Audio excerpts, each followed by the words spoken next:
uma área de investigação da mente e também uma prática terapêutica. O Saúde em Dia de hoje vai falar sobre a psicanálise.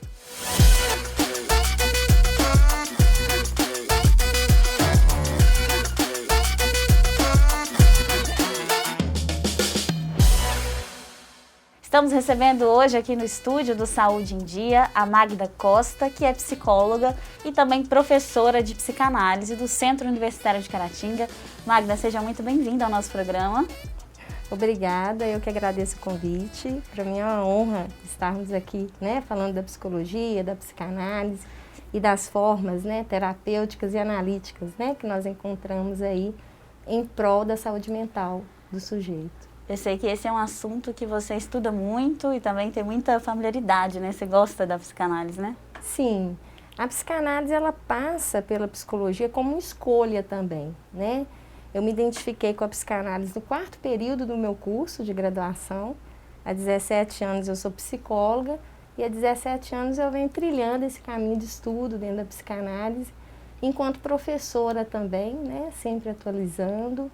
E eu vejo que essa escolha e esse leque de opções que a psicologia nos possibilita para intervir clinicamente ao sujeito, tem a psicanálise como algo muito primordial, uma intervenção que trabalha caminhos, mais de análise, mais interventivos ali pela via do inconsciente, mas que tem como resultados benefícios, muito palpáveis para quem propõe passar por uma análise.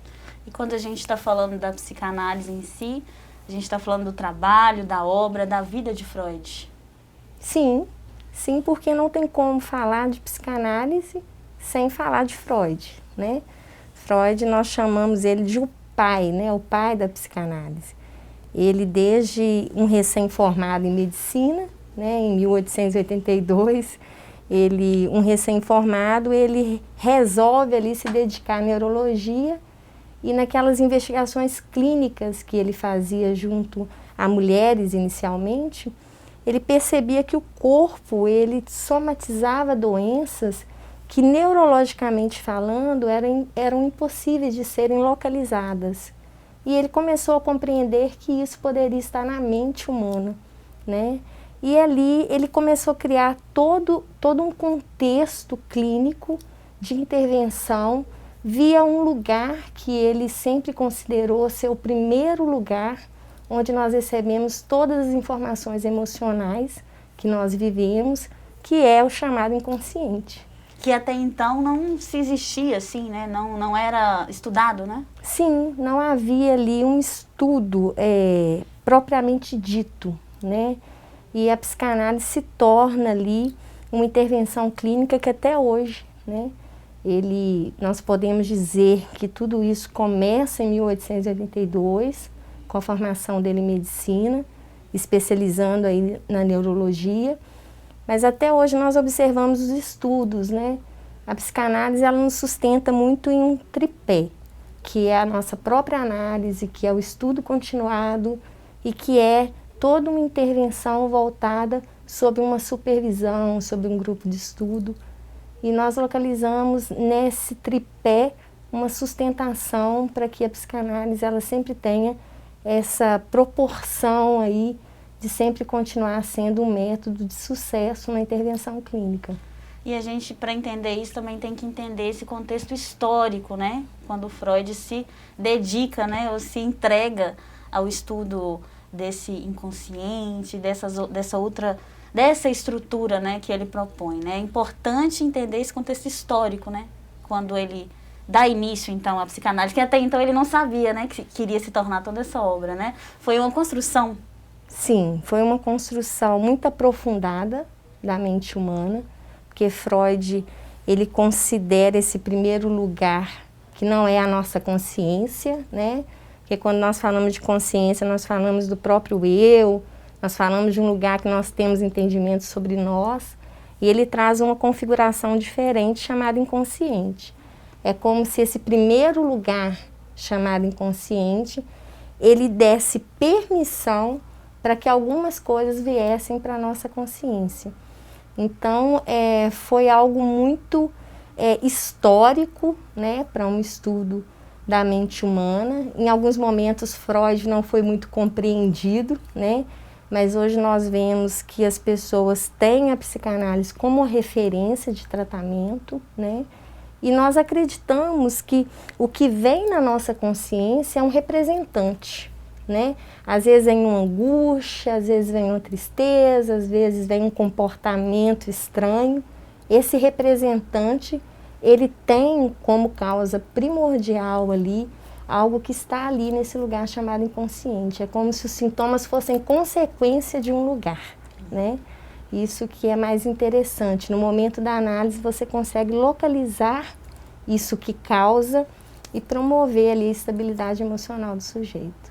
Antes da gente entrar mais nessa questão do inconsciente, é legal você trazer pra gente, Magda, essa diferença, né? Você como psicóloga e sua escolha como psicanalista, né? Essa diferença, né, entre a psicanálise e a psicoterapia tradicional em uma outra abordagem. Pontua pra gente, assim, essa diferença pra gente aí sim entrar na psicanálise. Sim, eu costumo dizer para os alunos que a psicologia, ela nos dá a possibilidade de ir para o mesmo lugar, que é tratar o sujeito que propõe nos procurar para um tratamento, né? Mas a psicologia também nos dá a possibilidade de caminhos diferentes. Como eu disse inicialmente, a minha escolha ela foi na minha graduação, né? Em relação à psicanálise. E esse caminho diferente, ele propõe também formas diferentes de intervenção, né? Como você disse aí, a psicanálise ela vem no formato analítico, né? E o caminho que ela percorre é uma investigação de um lugar que não é o eu, que não é a consciência. E as outras abordagens, as terapias, elas promovem ali um lugar onde o comportamento já está manifestado, onde o sujeito ele consegue ter a compreensão de toda essa existência, né, voltada para a sua consciência, né? Então não há ali um processo dentro da psicologia que eu possa dizer essa é melhor ou essa é mais qualificada, né? São caminhos diferentes chegarmos ao tratamento, né? E em relação à psicanálise, esse caminho é pelo inconsciente. Então, Freud tem uma frase que ele dizia, que é muito interessante, ele dizia que nós não somos donos da nossa própria casa. Então, a nossa verdade para a psicanálise está nesse lugar, chamado inconsciente. A proposta da análise é investigativa. No momento que o paciente ele está em tratamento, nós acessamos esse lugar e esse lugar vai sendo interpretado mediante esse tratamento. Então, são caminhos diferentes, né? Sim. Com objetivos iguais, que é trazer alívio emocional para o paciente. Sim. E a gente tem um senso comum, ou um mito, né? Já vou chamar de mito, né? Que a psicanálise, ela é longa, é um tratamento demorado, ou que o terapeuta não fala nada. Como é que é? Desconstrói isso aí pra gente. Então, assim, em torno de Freud, como é algo muito voltado para aquilo que nós não localizamos, né, que é o próprio inconsciente, em torno de Freud sempre houve, né, muito daquilo que são fantasias, imaginários, né. A psicanálise, ela tem cada vez mais uma proposta contemporânea, né, essa questão de que a psicanálise é algo a longo prazo, ou aquele lugar onde você fala e você não escuta, né, nenhum método interventivo. Isso é muito ortodoxo, né? É muito importante nós entendermos que esse estudo continuado da psicanálise nos faz gradativamente acompanharmos também toda a evolução do nosso objeto de estudo, que é o homem. Então, é muito importante quebrarmos um pouco esses entendimentos, né, de uma análise longa ou de uma análise tediosa, né, entendermos que ali é um encontro e um diálogo analítico, mas com uma investigação pontual, priorizando ali o inconsciente do paciente. É uma vida inteira que está ali, né? Exatamente. Uma vida inteira e algo, muitas das vezes, que o paciente nunca pensou sobre. E a análise propõe ali, né, essa interpretação, esse material que nós chamamos de recalcado, reprimido, vir à consciência e se tornar de fato conhecido pelo sujeito. Nós vamos falar mais sobre isso no próximo bloco, as influências do inconsciente e também outros processos que a psicanálise traz pra gente. Daqui a pouco, no próximo bloco.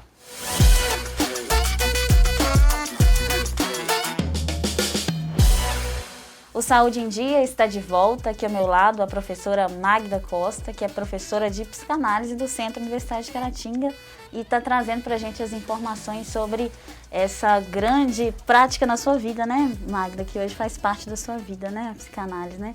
Fala um pouquinho para a gente sobre esse tempo de estudo, que você tem a trazer para a gente, né, que Freud dizia sobre o inconsciente. O que é o inconsciente na psicanálise? Então, para entendermos inconsciente, parece complexo, mas ao mesmo tempo é algo simples, né? Enquanto professor, às vezes essa transmissão, né? O aluno, às vezes, no primeiro momento acha algo inacessível, né? Mas depois nós compreendemos que o inconsciente faz parte do nosso cotidiano. E como pensar, assim, para que fique relativamente fácil, né, de compreensão? Vamos pensar num trauma, né, um evento, alguma situação que nós vivemos na nossa vida e que nós temos ali, né, algo emocionalmente forte vivenciado, forte no campo emocional. A psicanálise considera que todas as vivências, como eu disse anteriormente, elas vão para esse primeiro lugar. Se tratando de traumas, esses traumas, esse material traumático, ele seria insuportável para nós, né? Seria insuportável para nós acessarmos ele na nossa consciência, né? Lacan, que é um pós-freudiano, que não rompeu com Freud, né? Que ele foi fiel à obra, ele chama esse lugar de o real, né? A coisa, né? Algo inominável. Por exemplo, a morte, né?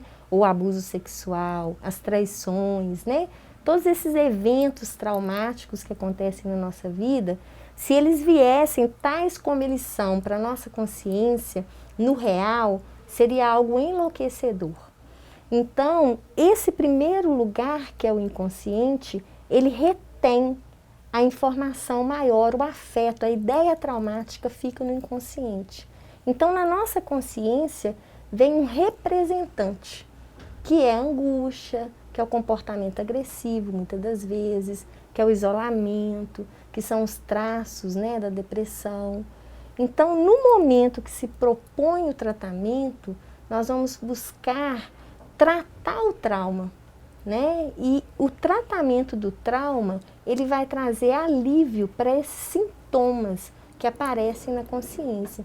Então, Freud, ele trazia um exemplo muito interessante para nós entendermos, né, essa questão do inconsciente e da consciência, que é como se ficasse um guarda no meio, né? E esse guarda sinalizasse aquilo que nós damos conta de acessar ou não, né, desse material reprimido, recalcado. E a consciência, ela só tem acesso de uma forma representativa, né? Ou desses sintomas emocionais que aparecem em nós. E um outro campo investigativo muito interessante na psicanálise também são os nossos sonhos, né? No momento que nós estamos em análise, nós sonhamos muito mais. E ali o analista, ele consegue acessar esse material que nós chamamos que é o material onírico, e ele traz também esses representantes do inconsciente, e ali juntamente com o paciente nós vamos descortinando, né, e acessando toda essa verdade traumática. Aproveitando que você já falou sobre os sonhos, né? É sempre um mistério, né? Sonho pra gente é um mistério, né? Então eu consigo fazer essa interpretação do sonho, assim, são símbolos, de que forma esses sonhos ele vem se manifestar pra gente? Como ele pode nos ajudar? Anotar sonho funciona, por exemplo? Então, também é outra questão que fica muito em torno, né, do imaginário. Na verdade, nós não temos, entre aspas, o poder da interpretação de sonhos, né? Os sonhos se tornam um material para o estudo clínico, né? Quando Freud começou o trabalho dele com sonhos, que foi um marco para a psicanálise, foi em 1900, né? Ele até dizia que os sonhos, eles são a estrada real para o inconsciente, né? Foi uma grande descoberta que ele considerou. Eu só consigo, enquanto profissional, interpretar sonhos de um paciente que eu atendo, né? Não tem como alguém chegar e falar sobre algum sonho e nós trazermos ali uma interpretação. Depende de um histórico, né? Não, né? Não é como nós ouvimos no senso comum, sonhou com isso, é aquilo. Vou no né? Google ali, exatamente, não, né? Então, assim, quando eu estou com o meu paciente, aquele material onírico, porque nós consideramos que quando nós estamos na vigília, nós ficamos muito vigilantes ao que vem para a nossa consciência, Sim. né? E quando nós estamos adormecidos, esse ego, ele fica enfraquecido. Essas barreiras egóicas ficam enfraquecidas. Então, nós sonhamos, às vezes, com coisas muito estranhas, né? E quando nós estamos em análise, nós levamos isso para dentro das sessões. E nesse momento, esse material, através de dois fenômenos, né, que os sonhos revelam, que é o deslocamento e a condensação, vão ali montando as peças. Freud dizia que nós somos antropólogos, né? Naquele momento você vai juntando peças daquilo que o paciente verbaliza da sua história, né? E daquilo também que compõe os sonhos, e você vai trazendo alívio para todas aquelas questões. Nesse processo aí, que você está contando para a gente, pode acontecer de, às vezes, nem mesmo aquela pessoa ter a consciência daquele trauma em si, e aquilo ser algo de um tempo realmente da infância, que ele não teria como se recordar, mas existe ainda aquele resquício de algum trauma emocional, algo mais pesado. Isso acontece dentro do consultório? Sim, acontece. Muitas das vezes, o evento traumático ele foi tão insuportável e foi algo tão forte no campo emocional que a recordação, a memória, ela é bloqueada. Né? E no momento da análise, muitas das vezes é interessante nós observarmos frases do paciente dizendo: nossa, eu não sabia que se tratava disso. Né? Olha como que isso está ligado a essa outra situação. Né? Então, é muito interessante esse descortinar aí, essa investigação clínica, esse estudo clínico que vai abrindo o caminho aí para esse lugar inacessível. E a própria descoberta do paciente também, né, durante o processo, né? Sim. Por mais que a psicanálise no início do processo ela traz muita angústia, né? Porque você vai acessar... Né? Sim, dói muito. Você mexer na ferida, no trauma, dói. Às vezes sim. A gente leva tempo até para chegar a essa decisão, né? De estou preparado para poder falar sobre isso novamente ou tentar entender isso, né? Tem muito isso, né? Até chegar lá, né? A porta do consultório é uma das últimas, né? Exatamente. Eu costumo dizer para os alunos que às vezes a nossa porta é a última que se bate, né? Principalmente nessas questões somáticas, sim, né? E tudo mais. Mas o interessante disso traz também a diferenciação, né? Em relação à questão das outras abordagens dentro da psicologia. Muitas abordagens, elas tratam pelo potencial do sujeito, né? Pelo que ele entende sobre ele. E é um caminho de se tratar. A psicanálise, ela trata pela angústia, né? Ela trata pela via do que dói. No primeiro momento, vai trazer um desconforto, mas depois o alívio vem, né? Então, o paciente ele fica desconfortável porque ele vai acessar coisas, às vezes, muito profundas sobre ele, né? Sim. Que ele, às vezes, nem tinha pensado ou tinha conhecimento sobre, mas, aos poucos, ali no processo, ele vai se aliviando e aí ele define que o lugar é ali mesmo do tratamento. Sim, e guardar ou reprimir aquilo ali, aquele trauma ali, mesmo que for, né, mesmo que eu não me lembre, é muito pior, né? Muito pior. Vai aumentando, você vai como se estivesse alimentando, né? Sim, as questões emocionais, elas geram doenças, né? Hoje nós sabemos que o próprio câncer, né? Ele é gerenciado por um campo muito emocional do que genético, do que de algo herdado geneticamente. Estou dizendo câncer, mas tantas outras doenças, né? Que vêm para o nosso corpo por causa de um material traumático recalcado, não tratado, né? Sim. E Magda, vamos falar sobre o ego?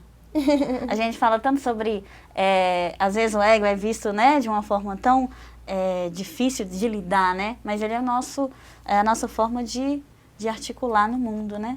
Essa estrutura psíquica, né? Sim, Freud, ele trouxe muito inicialmente o ego, o id, o superego, né? Ele trouxe muito essas instâncias que nos rodeiam, né? Que nos ordenam de uma certa forma, né? É claro que isso veio se modificando muito, né? Mas nós temos que entender dessas três instâncias no contexto assim, primordial, é que o ego é, na verdade, onde eu tenho uma compreensão sobre mim, né? É o meu eu. Sim. Eu consigo falar sobre, né? E nós vamos falar mais sobre ele, sobre a estrutura psíquica, mas é no próximo bloco. Daqui a pouco a gente volta para falar mais sobre essa estrutura, sobre a psicanálise. Daqui a pouco.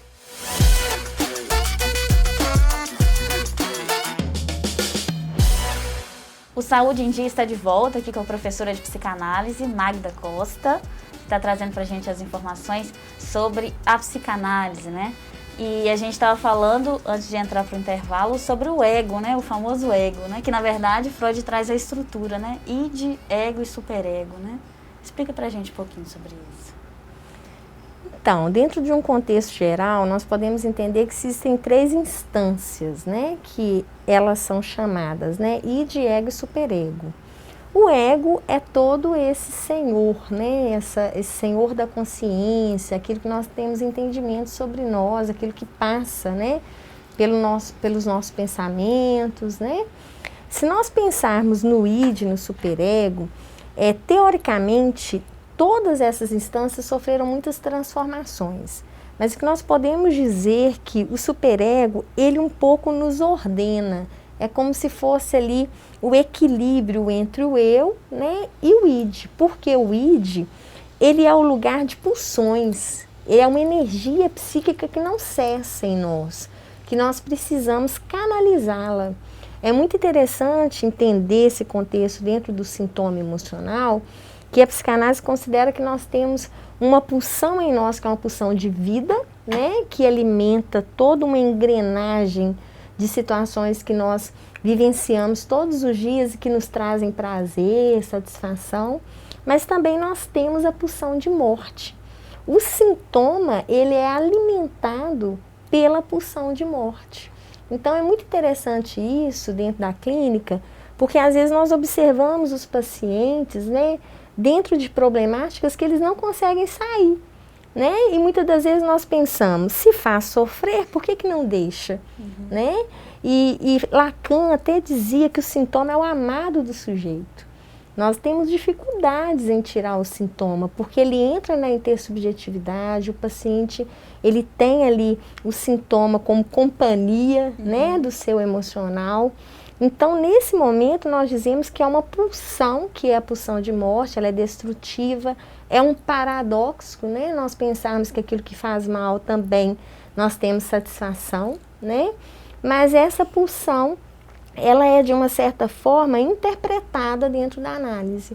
Nós costumamos dizer que no momento que o paciente ele se trata, esse alimentar o sintoma já perde o sentido.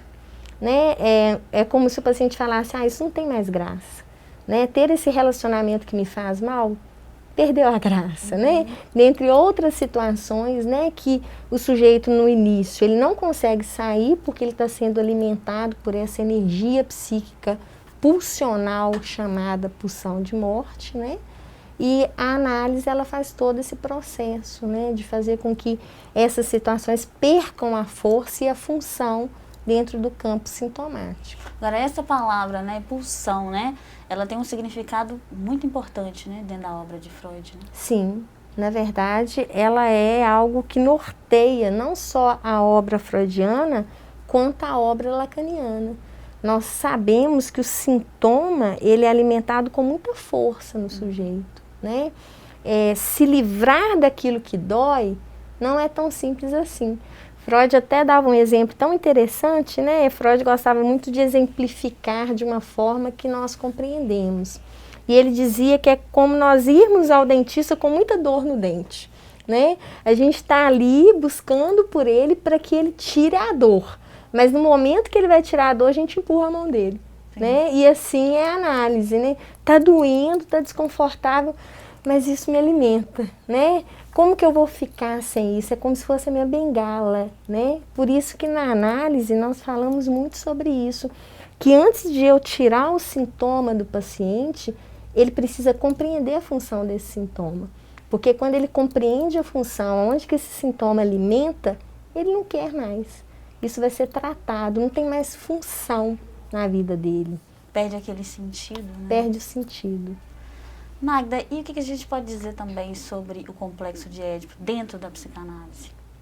O complexo de Édipo, ele é o carro-chefe no sentido de ser ali uma engrenagem inicial, né?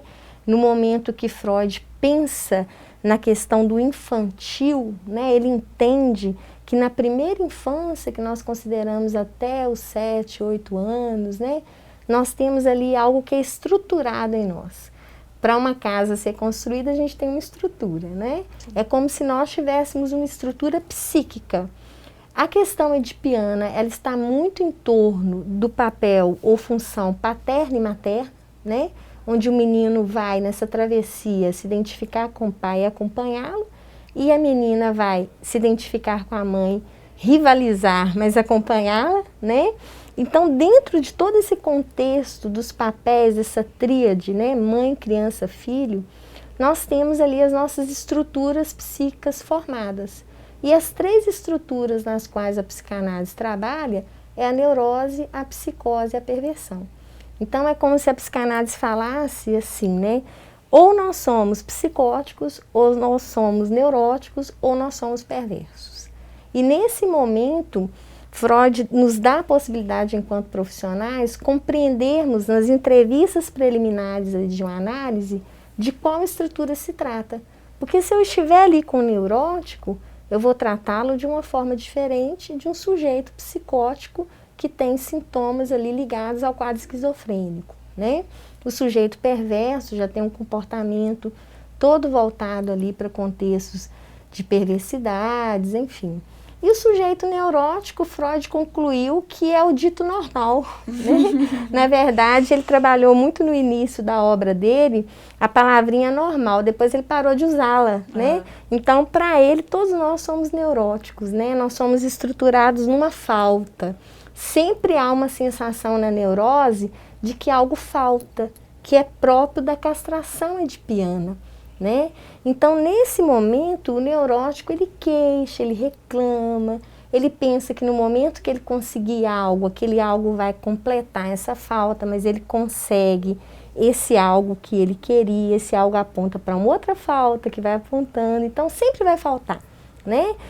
A neurose, estruturalmente, ela não é a grande questão. A grande questão é o neurótico desenvolver sintomas. E os sintomas neuróticos, eles podem ser quadros obsessivos, histéricos, quadros também de fobias, né? Aí, nesse momento, nós precisamos de intervenção clínica. As outras 2 estruturas, a psicótica e a perversa, são mais delicadas de se tratar, talvez até uma intervenção medicamentosa também, né? São estruturas à parte, né? Então, nós temos condições dentro de um processo de análise tratar todas as 3 estruturas, mas nós temos a compreensão de que o quadro psicótico, a estrutura psicótica, o sujeito estruturado em uma psicose, chega-se um momento da vida dele que o surto acontece. Há uma ruptura com a realidade.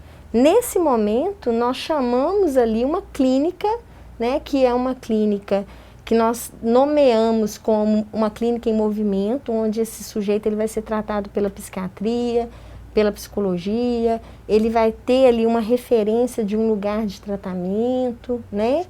Porque no quadro psicótico, com a ruptura da realidade, os delírios e as alucinações vêm, né, de uma forma muito complexa. Lacan dizia que o inconsciente do psicótico é a céu aberto, né?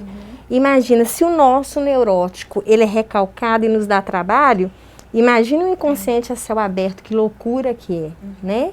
E o sujeito perverso, ele já está num campo, embora ele seja castrado como neurótico, ele o tempo todo burla essa castração.